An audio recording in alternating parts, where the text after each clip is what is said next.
Pacari Loli, Fadel Bajideh akui kehadirannya jadi jawaban doa Nikita Mirzani. Meski tak direstui Nikita Mirzani, Fadel Bajideh masih ngotot untuk berpacaran dengan Loli. Fadel Bajideh bahkan percaya diri akui dirinya adalah jawaban dari atas segala doa Nikita Mirzani. Tentu Fadel Bajideh tak akan menyerah, ia pun percaya kehadirannya jadi jawaban doa Nikita Mirzani. Walau sempat dihina, hal tersebut tak membuat Fadel lengah. Ia tetap menjalin hubungan asmara dengan anak kandung Nikita. Laura Mezani Naseru Asri atau Loli itu mengunggah tangkapan layar isi pesannya bersama sang kekasih. Pada pesan tersebut, Loli menanyakan alasan Fadel mencintai dirinya.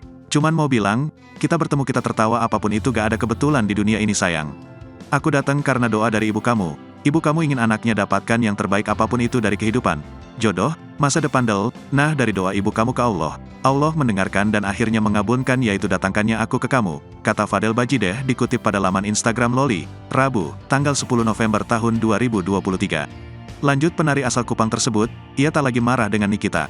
Ia menganggap semuanya adalah takdir yang tak dapat diubah.